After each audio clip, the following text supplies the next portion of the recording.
Hi, everyone. Welcome to the Ahead of the Curve webinar. I'm Calla Burke, and I lead the events team at Diamond Marketing Group. We are also the ones behind the communications that you've been receiving about this series. Thank you for joining us. We're looking forward to continuing to offer ongoing thought leadership and insights across marketing categories digitally over the next few months. Before we get started, let's review some housekeeping reminders. All of your microphones have been muted for the presentation. To ask questions during our Q&A, please use the Q&A Zoom feature or our Slido, event number 95370. Q&A will take place after the presentation. We will be recording the webinar for access after the event. We will be sharing the recording on our website, which you can access at experiencediamond.com/aheadofthecurve. The recording will not include the Q&A. Before we get started, I'd like to introduce our host, Sean Diamond, the Vice President of Diamond Marketing Group, to introduce today's topic and our speakers. Thanks, Calla. My video is muted for some reason. I can't broadcast, but it's really nice to, there we go. Hi, everybody. Really, really nice to be here. Ahead of the Curve, installment number 6. The breakneck speed. And the only way that we can make sense of these dynamic times is to work together to rewrite the playbook and figure out what's best for our brands, our employees, and our customers. So with that being said, we're really excited to tell you about some small changes that we've made to the Ahead of the Curve series. We've been listening to you, and we really appreciate the feedback you've been giving us. So moving forward, our live net webinar series is going to move to every other week, and we're going to take that extra time to focus on the very important topics being discussed within that week in the day. So with all that extra time, we'll be repurposing content into blogs and other short-form content to augment each webinar. We're really excited to share it with you, and it will start next week after John's presentation today. But before we get into today's topic, I wanted to talk to you about our next webinar on June 24th. Sports are back. There's baseball in Korea and Taiwan. There's soccer in Europe. There's basketball, baseball, and hockey that are imminently coming back to North America. Pent-up fan interest is the highest that it's ever been. But empty stadiums and sports bubbles, quote unquote, means a vastly different reality for the $65.8 billion sponsorship industry. Diamond's head of sponsorship, Mike Smith, will discuss what that means for properties and brands. We'll be joined by industry-leading special guests to talk about the challenges brands must prepare for in the emerging opportunities that they can potentially take advantage of. Enough about next week, though. Let's talk about this week, because it is a fantastic topic. And these fast-moving times have made the need for immediate, dynamic customer sentiment and insights essential. We all have social monitoring tools to help us identify these. But how do we use them? Well, John Crowley, Diamond's VP of Strategy, is here to discuss them. He's also joined by Vlad Plutz, the Associate Director of Strategy. I want to tell you a little bit more about both of them, and then I'll hand the floor over. John is interested in defining brands, understanding people, and helping them fall in love with them. He has spent the last decade working in strategic planning and leading teams across the marketing communication spectrum in industries ranging from public transit to fast food to pharmaceuticals. John is a multidisciplinary strategic thinker engaged in the interplay between mass and targeted, traditional and digital, and brand and consumer. Vlad has over 10 years of experience solving business challenges through the delivery of consumer perspective, uncovering actionable opportunities, and breaking down complexity. His expertise are research, strategy, and obsessively chipping away at ambiguities to bring to light missing pieces to find that golden nugget that makes the client go, wow. In the past, he's been tasked to do this for some of the largest brands such as CIBC, Amex, Coca-Cola, P&G, Unilever, Walgreens/Boots, and Kobo. So John, over to you. All right. Thank you everyone for joining us. I love the fact that we can continue kind of engaging as an industry and speaking with each other as we're all hiding in various very separate homes. Similar to that topic, I'm really excited to kind of dig into social listening and the role we've seen it play as our behaviors have needed to change and as really the reality that we're working in has needed to change. So let's jump right into it. You've heard a lot of unwords lately. I imagine every one of you has read or seen or said the word unprecedented at some point. Normally in a kind of a movie intro overtone, like in these unprecedented times, we really need to consider the impact things are having on our industries. Similarly, there's been a lot of conversation about uncertainty. No one's really sure what's going to happen next because the last pandemic vaguely comparable to this was about 100 years ago, and a lot of things have changed since 1917. Similarly, unclear is a word that's getting thrown around a lot. People are trying their best to get an understanding of what the future looks like and the right way to approach things moving forward. But you don't really need me to tell you that. No one really requires a webinar to explain to them that a lot of the realities of their business, our business, this industry have really changed. There's been a lot of changes that we can talk about, but I want to focus on one specific element of that change, and that has a lot to do with speed. When every single industry in the world sees massive disruptions to their normal operating procedure, sees huge changes to the way they go to market and the way they engage with people, when business stalwarts like Starbucks just announced that they're cutting 17% of their Canadian stores, 200 different locations in the coming year, that tells you that adaptation is really, really essential as we kind of figure out how to move forward. Now, that speed is difficult for all of us, but it's especially difficult if what you do is strategy and insights. So we've faced a huge push to get faster, not just as individual businesses or industries, but in terms of individual specialties. And the team I work with, the strategy team at Diamond, is really focused on developing actionable insights to help our clients figure out the best way to solve problems, the best way to plan moving forward. Now, the business as usual approach to insights doesn't really work in a situation where everything changes on the drop of a dime, because you can't necessarily go through a standard cycle of slowly planning something out, ensuring there's alignment on the correct approach, putting something into market, bringing it back for in-depth analysis. That makes sense at a time when insights are really durable, when your deep market research tells you something that you can use to plan for the next year or 6 months before you need to refresh something.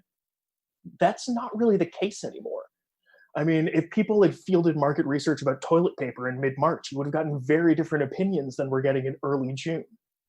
The landscape is shifting quickly enough that we really need to change the way we approach understanding it and change the way we approach reaching out to the people who are getting involved on a day-to-day basis. So our classic tools are less ideal than they used to be. The gold standard for insight generation and mining has often been live and in-person contact. I'm guilty of many, many times reaching out to people and explaining to them that if they really want to understand the consumer insight, they need to talk to a person. That advice isn't as actionable today as it was 6 weeks ago or 6 months, well, not 6 weeks ago, 12 weeks ago or 6 months ago. The ethnographic and interviews and focus groups that are still a gold standard for uncovering insights aren't necessarily fast. At best, they're done in person. And the weirdness of the moment also means the insights you're going to get from people, the conversations you have with them, are no longer the best representation of reality. Asking someone what their normal behavior is at a time when everything normal about their life seems very tenuous and ever-changing is unlikely to get you the best self-reporting. People's answers aren't going to be as clear, and they're not going to be as representative of day-to-day reality as they used to be. Similarly, a thing that we rely on a lot of the time is long-term annual trackers. We're about to see the biggest asterisk of all time on every single annual behavior tracker, brand attitude tracker, etc. So much has changed at this moment that a lot of this year's data is no longer going to be super helpful for guiding what we're going to be planning on doing next year or the year after. We're also going to see a big shift in how we're able to interpret trends. So a lot of these long-term trackers are no longer something we can rely on, even though they're incredibly helpful historically for understanding what direction a brand or a product is trending in and how people are engaging with it. The last big thing is a lot of the time to kind of understand emerging cultural trends, we've leaned really heavily into trend reporting. We know that there are really fantastic groups that do in-depth dives into emerging behaviors that might end up shaping popular culture, music, the way people are dressing, the things people are purchasing. But when such a world-changing event happens in so many different places, it's really hard for that consistent shift in culture to not be interrupted. I mean, the best example of this was Wunderman Thompson Intelligence actually re-releasing their annual trend report with a Take-Two version, recognizing just how much of a dent in the world the entire COVID-19 experience has had.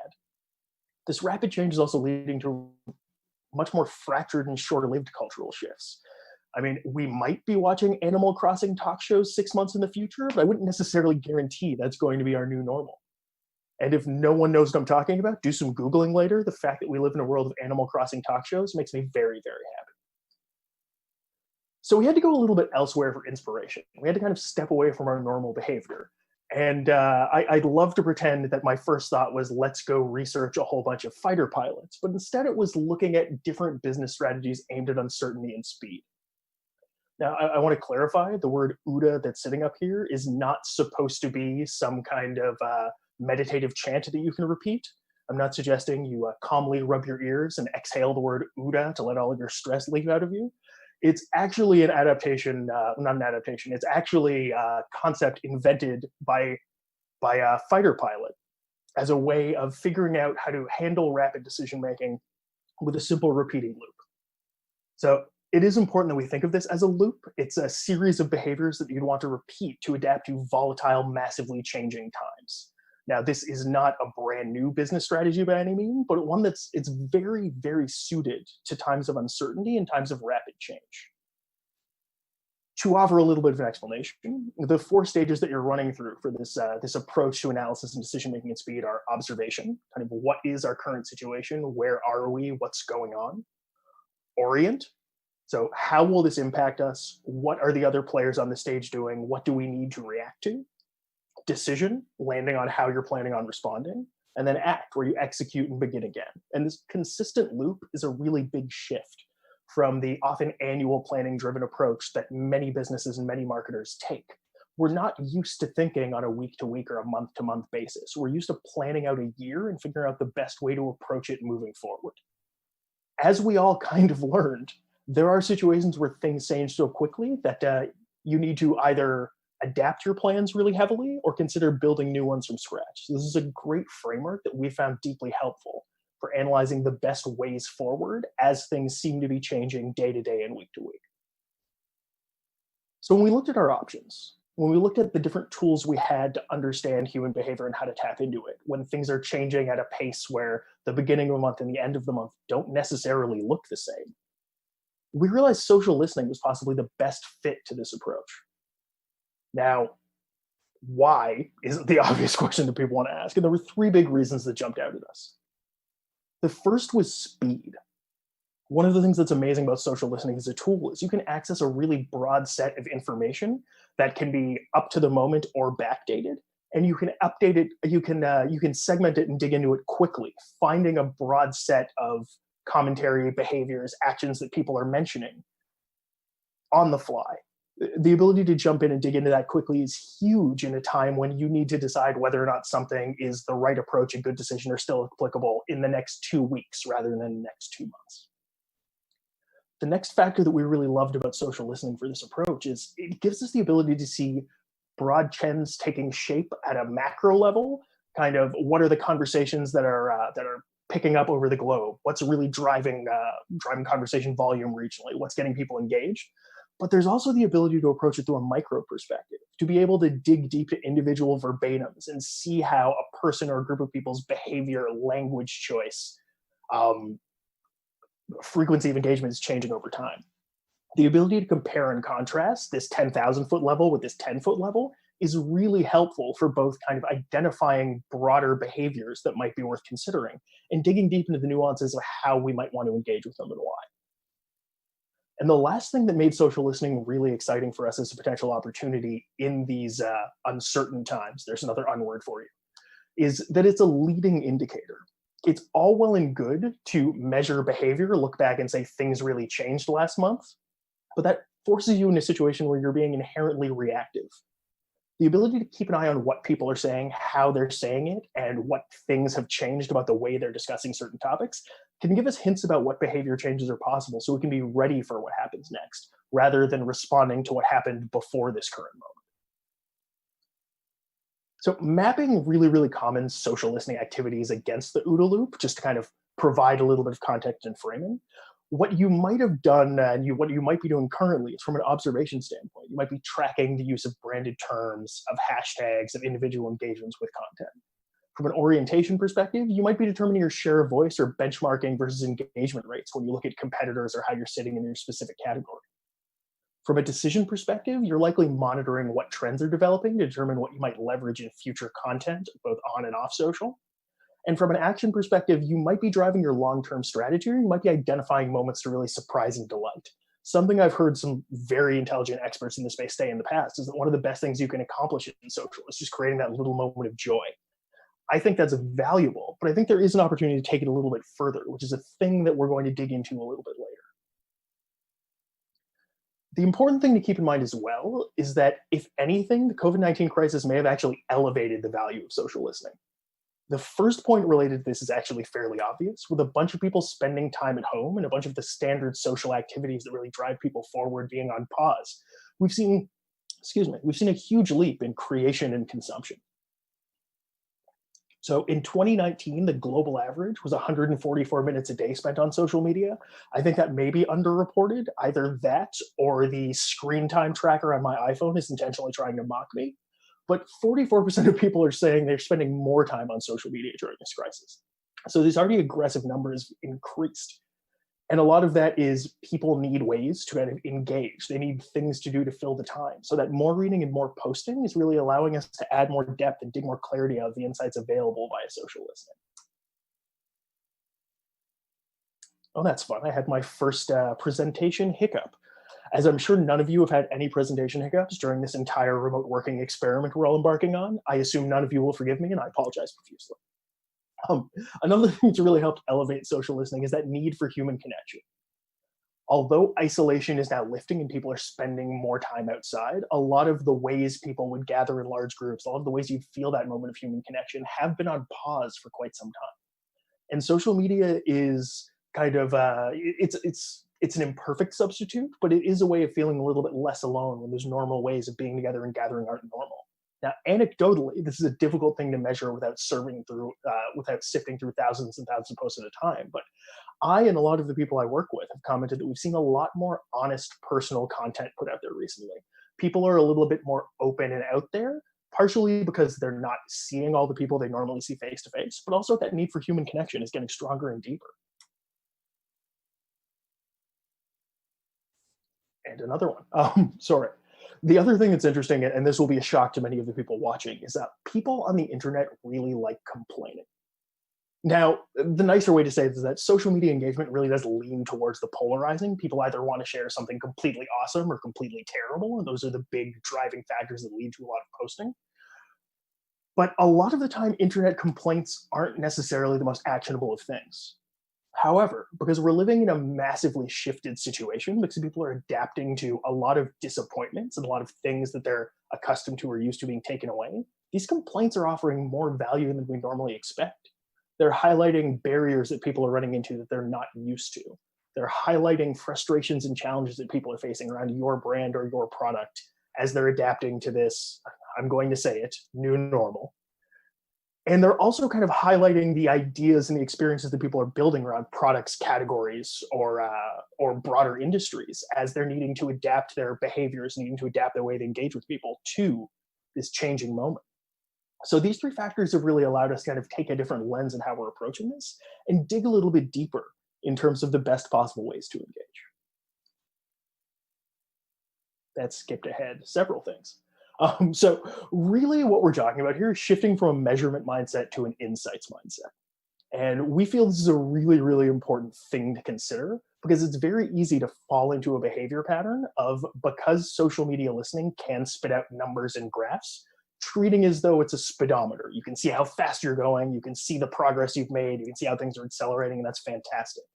But there's also an opportunity to use it as a little bit of a GPS and see where you are in terms of people's minds and people's behaviors, really digging into more of an insights mindset when it comes to analyzing what you're seeing and how people are engaging. Now, you noticed an asterisk on insight on the other slide because insight is probably the most often defined, but also the most poorly defined concept in the world of strategy. We like to break it down in two specific ways. There's your big I insights, like a capital I. This is the insight that you'd slap on a slide all by itself and blow a few minds. Ideally, this is a newer, deep understanding that leads to an opportunity for a brand, for a business, or for a campaign.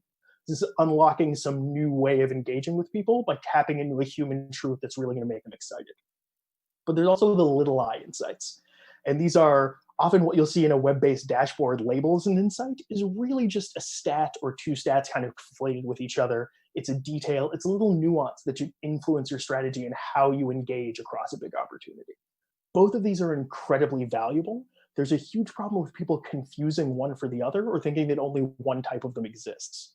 So we think there's a great opportunity to leverage social listening to kind of play in both of these spaces. This evolution and this shift, kind of mixing the big I insights with the little I metrics, kind of takes the actions across the OODA loop that we outlined previously and gives us a bit of a blueprint for new ways to engage. So from an observed perspective, you might be tracking the evolving consumer lexicon. Literally, what words are your customers using to describe your brand or your products or your category? What topics are now suddenly more or less associated with your product or brand position? In order to orient yourself, you might ask the question, how can we map our competitive set in our category to spot the evolving use cases, points of tension, or opportunities that are happening in our broader space? One thing that is entirely possible in times of extreme change is one brand ends up shifting its position in the broader market. Maybe people start thinking of you differently because of a campaign or a behavior you brought to light in a specific time, or because of a shift in the way they engage with you. From a decision standpoint, it's a great opportunity to develop hypotheses about what's coming next, rather than watching about what's happening right now. You can kind of also update and adapt your existing messaging to the current moment by seeing what people's responses are to things that are currently out in market or how behaviors and attitudes around topics are shifting.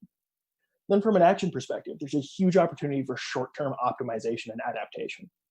We mentioned earlier that there are situations now where people are needing to reconsider a plan that they may have had for the last 8 months.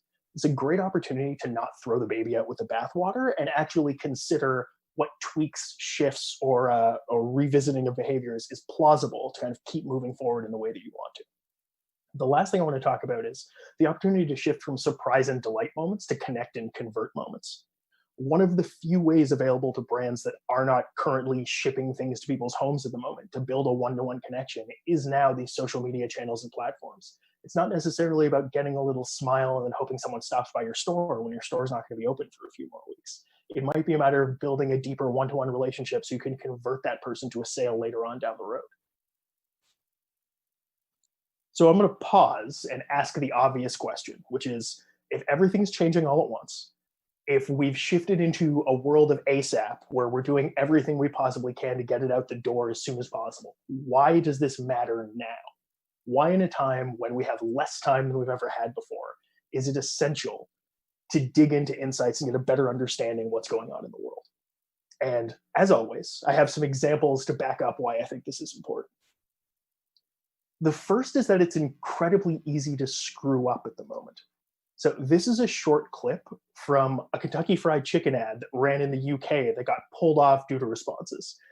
I'm not going to show it for a long time because I don't think anyone wants to watch people lick their fingers for more than 3 or 4 seconds, but I do think it's fascinating how this actually had to get pulled off the air due to consumer complaints, because in a time when you're worried about enhanced hygiene, when you're worried about potential spread of disease, the idea of people licking their fingers, literally a decades-old KFC tagline, is so aggressively unappealing you suddenly need to pull an entire campaign offline.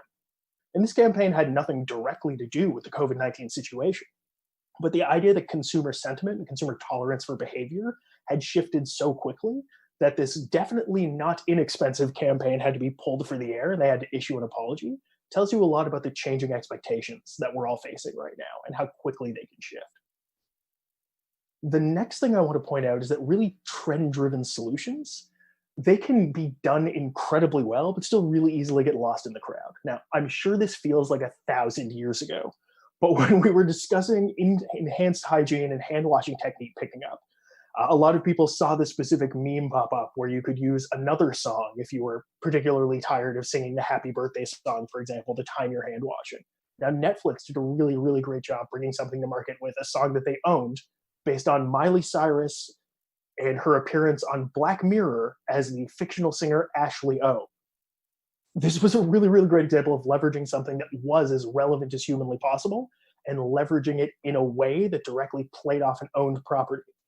The downside is when you jump on a trend like this, there are hundreds of thousands of executions, and you might get that nice little surprise and delight moment, but it's very unlikely you're going to get the continued engagement or remembering that this actually happened out of people.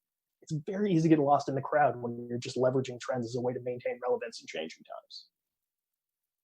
Now, one of the things that's fantastic about moments like this is changes in human behavior and changes in human context actually change, they actually change the opportunity. They allow you to create something original that really sticks with people if you can uncover a nugget of truth. So this is an example from the Coors Light clone machine. They tapped into the idea of Zoom fatigue. Literally that people on Zoom meetings 8 hours a day get so burnt out from staring at a screen and having a conversation. I recognize the irony of me saying this to you. So they allowed you to make a quick clone of yourself, nodding, smiling, drinking a cup of coffee, so you could take a quick break to duck to the bathroom, or, I mean, from Coors Light parlance, likely decide to sneak out and have an afternoon beer. I love this idea of tapping into an emerging behavior, creating something that's sort of a branded utility, but really a fun joke to play off of, especially because it gave me an excuse to make a video of myself wearing my standard black t-shirt and smiling and nodding that I've used on a couple of occasions just to illustrate that I may not be having as much fun as someone else might be. This is the kind of thing that really drives home the opportunities that exist in times of change. The weirder things get, the more opportunity there is for you to uncover a real moment of human truth and create an experience around it. So what does doing this actually look like? I know there's been a lot of upfront, I know there's been examples, but I do want to dig into ways we could potentially approach kind of leveraging the learnings from social listening to guide work moving forward. As such, we looked into a topic that's been top of mind a lot lately. We had decided we were going to dig into PPE as a discussion topic, personal protective equipment, because it's changed so much over the last while, and being able to dig into that and identify what opportunities may have been missed was really exciting for us. Vlad, who was introduced at the beginning, and I worked together on finding the best way to get a deeper understanding of what these behaviors were, and it was really fascinating seeing how a company could have adapted on the fly to the changing situations in this category. So I want to remind you, we're going to continue with our OODA loop framing. This is something that we keep top of mind as we're analyzing these quick response opportunities. We're going to walk through different ways we could have looked at the situation and figured out the right way to approach it. I have moved several slides accidentally. There we go. So first off, we looked at it from an observation really high level. Let's see what the traffic is around the specific term. Let's see how much volume and how much engagement we're seeing. Now, when you look at a graph like this, it screams relevance. It screams there's a huge opportunity. We saw a massive shift from mid-March to mid-April, and this was likely tied to the shifting media narratives in Canada about our limited national supply, about the fact that the government sent PPE overseas, about an increased understanding of the role it could play and how it could connect with fighting COVID-19. Read solely as an opportunity, it's really easy to get excited about this as PPE interest is high. When you start orienting yourself and wanting to dig deeper, you need to look at what behaviors may have emerged or changed in response to this growing conversation. So we decided to orient ourselves on a month-to-month basis. We looked at a couple of things. We looked at the keywords and language that were popping up. We looked at some of the verbatims and things people were saying. We looked at the emotion. Now, one of the big things around the PPE conversation in March, just as this was spiking, was the massive rise in emotions, especially anger, disgust, and sadness, when people were looking at this situation and starting to panic a little bit. There was a real sense of crisis when you dug into the language people were using. You dug into the way people were reaching out to government officials, asking them for answers, asking them for solutions. So this government focus, these high emotions, and this sense of crisis really drove home that a brand operating in this space shouldn't really be doing anything that isn't focused specifically on governments or hospitals. You'd almost want to pause nearly everything as people were so concerned about supply and oversight and solutions to big problems. When you move ahead a month, you're seeing some sustained emotion. There's still growth there, and it's still living in most of the same places, even though there's a significant increase in joy as kind of read by the natural language processing algorithm of the tools we use. But you saw this sustained emotion. You saw a real increase in national and regional conversation. It became less of a, this issue terrifies me. It became more of a, what's the national plan? What's the local plan? What are we really going to do? Focus shifted back, shifting back to those areas really created an opportunity for brands to focus on their national bona fides, their role as a Canadian brand, as a supplier to Canadian areas and opportunities, as a way to kind of make themselves feel a little bit more concrete and a little bit stronger. There was also a great opportunity to potentially shift charitable efforts to more local hospitals rather than strictly national ones, as regions became a bigger part of the conversation. And what was interesting was the shift from frontline healthcare workers to all types of healthcare, all types of frontline workers rather, and the different long-term supply chain issues that may come into play. That's already a significant shift in conversation and creates a completely different set of opportunities to get engaged. Jumping into May, we saw a couple of really important things. One was a massive decline in emotion.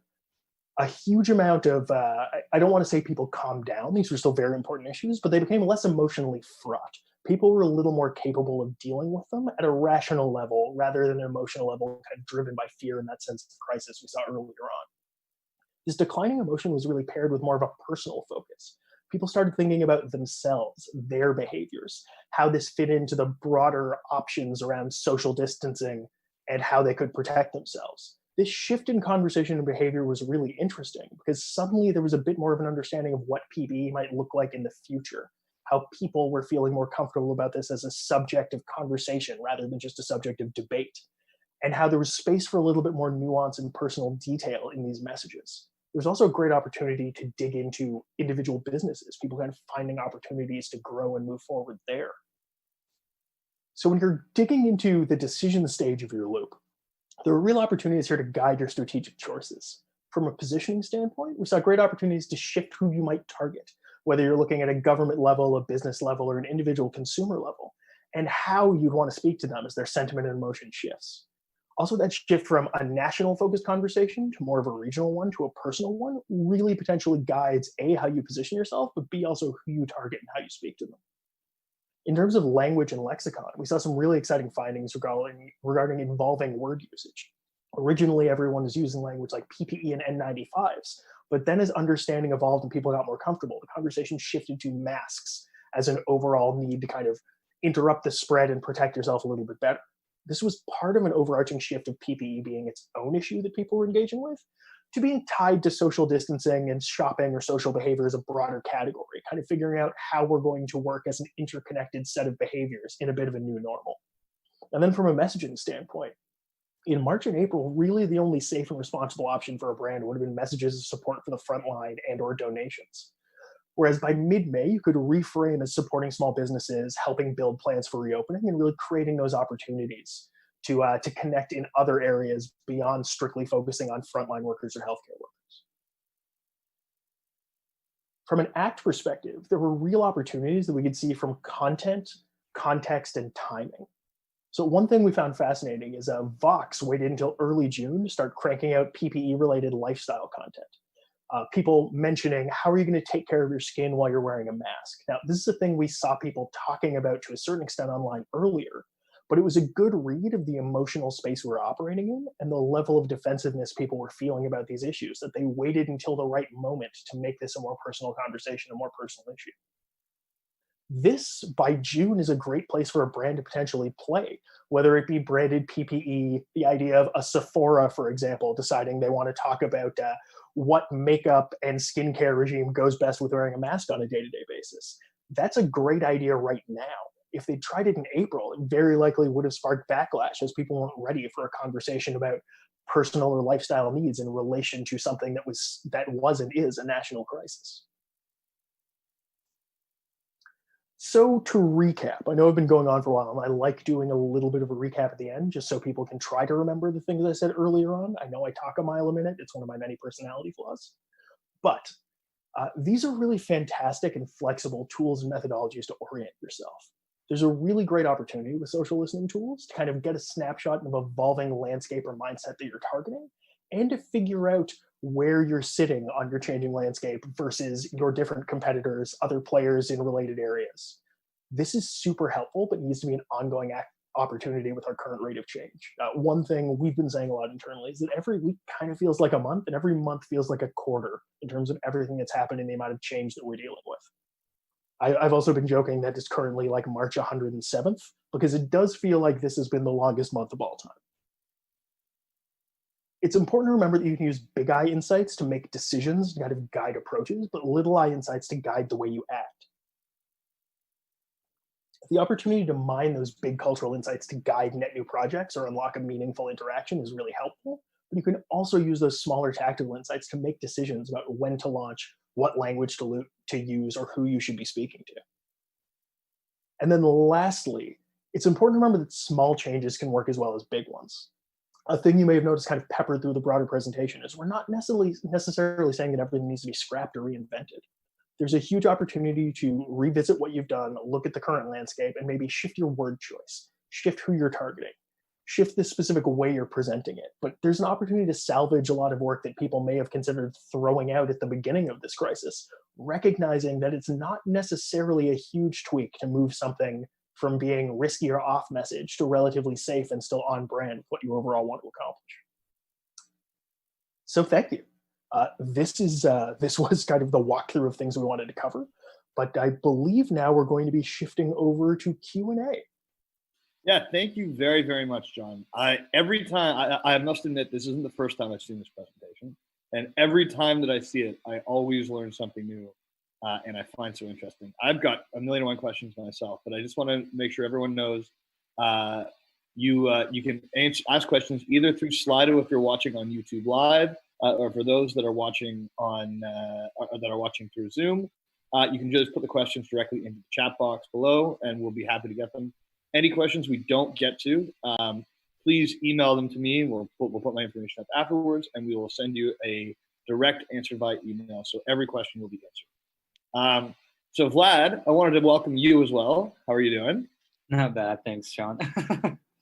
Thank you for joining us. And I want to start by asking you a question because I really love the example of going through the PPE and applying the OODA loop to the PPE framework.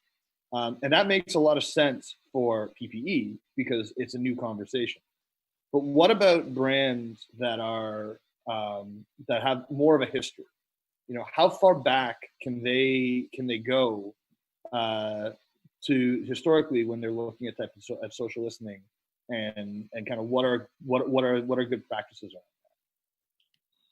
Well, with the tool that we're using, we have the ability to go up to 10 years, depending on which social media platforms. But it really comes back to sort of the purpose and the intent of what you're trying to do. If you'd like to uncover the trends over time that have evolved as part of the social context, then my recommendation would be to go back a couple of years. If you'd like to observe something that is more current and more driven in what is happening in the present, a couple of months should suffice. It's also important to remember to keep the mentioned volume as a consideration. So going back a couple of days might not suffice if you're trying to get that general population representation. So you may want to tweak to a couple of weeks or a couple of months. But basically, to answer that question, it really does come down to what you're trying to use the tool for, and as well as the objective. So do you think that it's different for different brands? Some brands can go back really far, and some brands only need to go back, 2 or 3 months.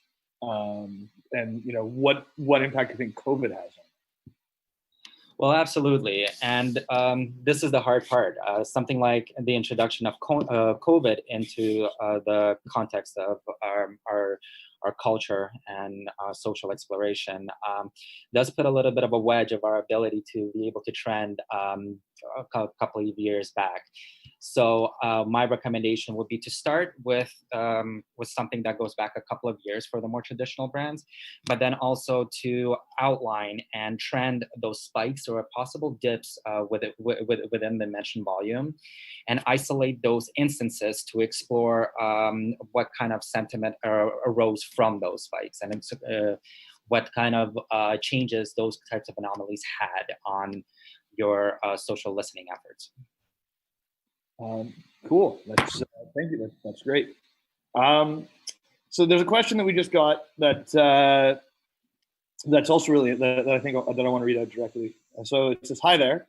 How do you limit the focus when conducting online social listening? Example: would you limit to listen to a theme on a specific social media platform?" That can be either for John or Vlad. How about I jump in and then Vlad inevitably corrects me when I've made an error? Yeah, let's go. Never. So I think there are definitely opportunities where listening on a specific platform makes a ton of sense, especially given your listening capabilities and your access will shift on a platform basis based on the specific based on the specific rules of a platform, in terms of what data they allow you to access, in terms of what audiences you have access to based on kind of owned audiences, depending on the platform basis. It does depend on what you're trying to accomplish. I know it's a little bit difficult to get an answer to a question that's always like, it depends. But if you really want to understand specific behavior on a platform, because that's a place where you want to engage, or a place where you know it's specifically valuable to understand that audience, it makes perfect sense to do so. I do find that mixing different ways of segmentation is a great way to get a very broad but in-depth view of something. Kind of seeing what the conversation is within a specific age group or a specific region or a specific platform, and then being able to contrast those different areas can give you a great cross-section of the different ways people are engaging, and give you a bit of a highlight as to whether the behaviors are massively different on a channel-by-channel basis. I have nothing to correct on that. I think you did a great job, John. Once again, it ties back to starting broad and then narrowing in on some of the things that you're uncovering. I think it's a fantastic question, though. And then, so John, another question then is, when you're looking at social media, and specifically social listening, it provides an opportunity not just to listen, but also to mediate risk.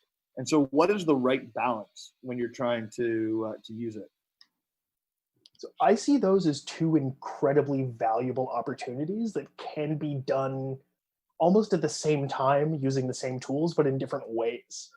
Being able to get a solid read on what people are responding to, the current things that are kind of kicking off unrest or pushback, what people are feeling negatively about, is a really beneficial thing to do as a gut check as part of your built-in process. If you're about to go to market with something, it can be incredibly valuable to kind of do the quick analysis of what are people saying on this topic, what are the hot button issues, what's driving anger, what's driving frustration.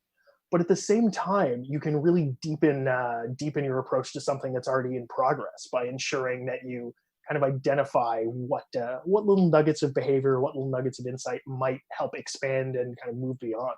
So it's one of those interesting situations, because I say the ideal balance for me is all the way in on both, but you will need to weigh that against how much time you have and how quickly you're trying to respond. Very often it falls into a bit of an 80-20 rule, depending on the situation where your priorities fall. Interesting. Okay, another great question. This one's coming from Slido, and it's a controversial one. So I'm very interested to hear your thoughts on it. The question is, so might we actually finally see the death of the traditional focus groups? It feels like it's been hanging on for a lot longer than it should. I have my own opinions on that, but I want to hear your guys' thoughts. So I will say my attitudes on this have really matured, I will say, over the last several years, because I started out as a digital marketer and I started out as a social marketer. That's where I began, and I was very convinced that having something quantifiable is more likely to make it true. But what I've realized over time is you need a really good balance of what and why. Quantitative sources giving you a great read on what's happening, who is doing it, and what people are actively doing is deeply, deeply valuable. But you're always kind of guessing about why they're doing it until you can kind of pull in people. So I'm not going to say the traditional focus group is going to be around forever, but I think some method of talking to people, getting kind of those open-ended answers, and giving yourself an opportunity to dig a little bit deeper into behavior is very valuable. But I will say I'm glad to see that fewer and fewer agencies and fewer players in this space are treating the focus group as gospel. More and more people understand that this is a tool to be interpreted. It's biased in some very baked in ways. And so you need to interpret the outputs with that bias in mind. I think that's a great answer, because, I think really the larger thing you're saying is that there's always a need for ethnography, right? Like, you need to understand why people do what they do, not just what they say. But there's, you also referenced timing and COVID as a challenge of that. And, you and I, John, talk about this all the time, because it was a quote that actually Brooke gave in her presentation last week, and that was actually sent through on a YouTube video from an NYU professor. COVID is not a change agent; it's an accelerant. And these focus groups and how people use focus groups, it is only going to hasten the adoption of whatever is coming next. And so I think that is a really interesting perspective on it. Vlad, did you have any thoughts on it, or do you think that John covered Both of you guys covered it. Essentially, down the road, I don't see focus groups completely going away. They're still going to be part of the context, but I think there is going to be a little bit of a shift towards alternative tools like social listening for us to be able to extract those actionable and rapid insights and have them at our disposal ultimately faster. So, oh, sorry, go ahead, John. Just to add one last thing, I will say we're still really all in on traditional research methods. We don't want to pretend that they've lost any of the value they can deliver. And Vlad and I have conversations probably 4 times a week about the best way to adapt some of those deep insight mining opportunities for kind of longer term projects and longer term understanding. So being able to be nimble, but also being able to go deep is a really nice balance for a group or a business to be able to keep when it comes to insight. Absolutely.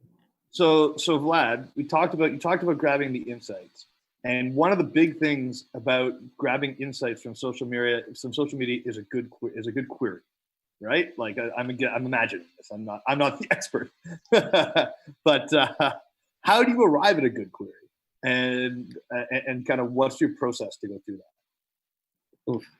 It's definitely a process rather than something that you can just extract. Unless somebody has built it for you in the past or you have built it in the past, arriving at a good query is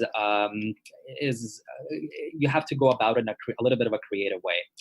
What I like to do is ultimately start very, very broad and then narrow in. And as I'm narrowing, I'm adding additional exclusions that are part of that query, or additional inclusions that I uncover based on the output that I receive from that initial very, very broad query.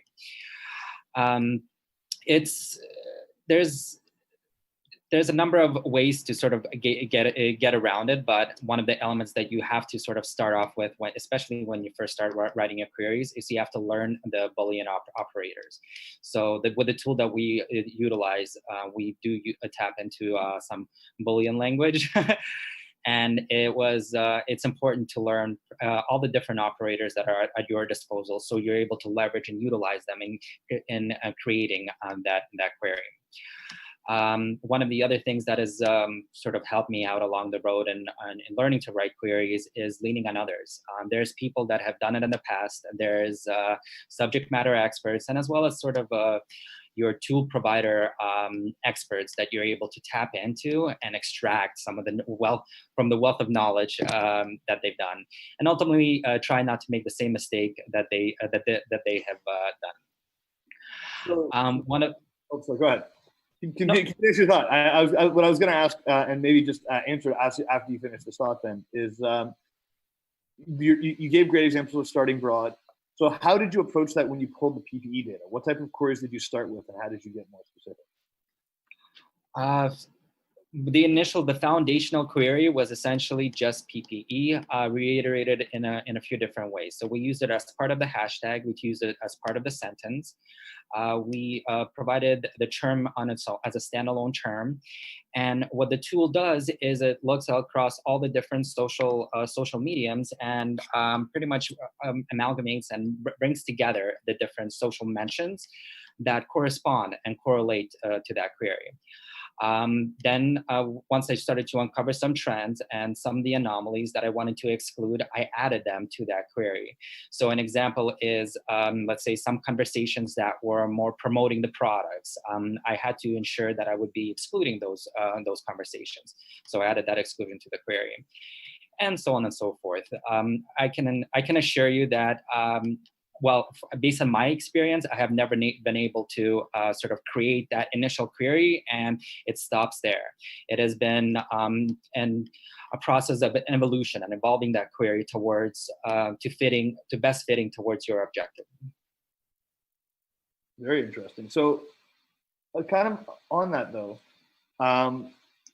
the traditional social media tools, they cover, Facebook, Instagram, Twitter, but especially in quarantine, a lot of social platforms like TikTok and Snap have been gaining a lot of popularity. And are they accounted for in the social media platforms? And if not, how do you gain intel from them? I mean, that's kind of a question for either of you. But it's from a technical standpoint, I can tell you that TikTok is not yet part of the social media tool that we currently use.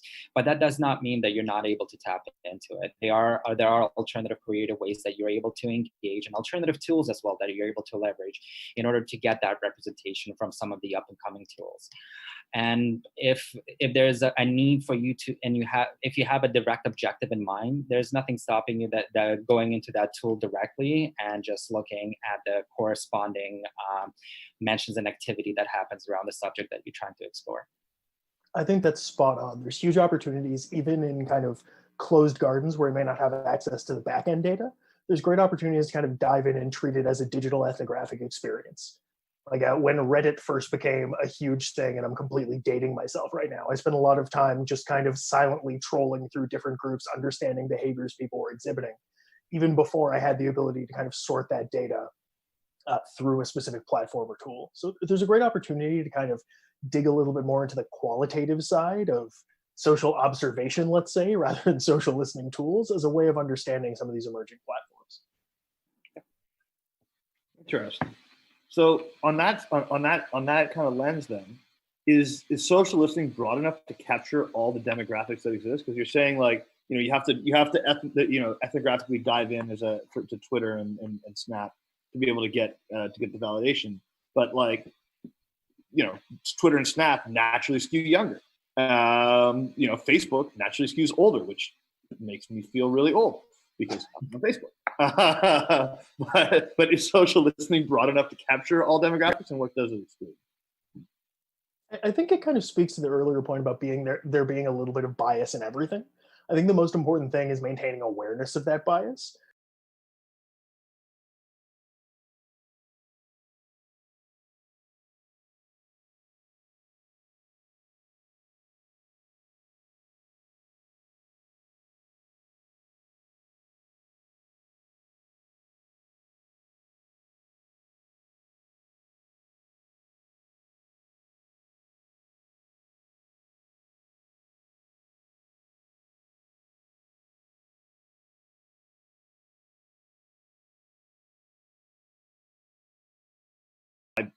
I always learn more when I talk to John and Vlad. Likewise. And so if you have any other questions, please feel free to email them to me. My email will be on the screen at some point, but it's sean@experiencediamond.com. We will get them directly to Vlad and John, and we will get you an answer no matter what your question. So with that being said, the next webinar is Wednesday, June 24th. I told you about it at the beginning. I kind of read a script from it. I'm very excited about it because I love sports and because I'm very excited that sports is coming back. But I'm also really interested in what is going to happen as a result of the fact that there are no fans and that there are a complete new ball game in terms, and the sports are being played at Disney. So Mike and a bunch of other industry experts are going to be coming on to talk about that. It's going to be really, really interesting. I've had a sneak peek at what he's talking about. I'm very excited. You should too. And then we'll send out more information on that next week, in addition to some follow-up information that from this presentation that we'll be working on as well, which we're really excited to share with you. And then lastly, we are going to be sending out an email tomorrow. Please take the time and help us with the feedback. The more feedback you give us, the better we can make these, and the more that we can do to help all of us navigate this crazy world and deliver value to all the people that we're trying to deliver value to. Our contact details are back up on the screen, or will be in a second when John clicks the next click. That's my contact details. Good enough. Thank you very much, John and Vlad. We really, really appreciate it. It was awesome. This webinar will be available on demand, and I look forward to having you experience that as well. Thank you very much, everybody. Take care and have a great rest of your Wednesday.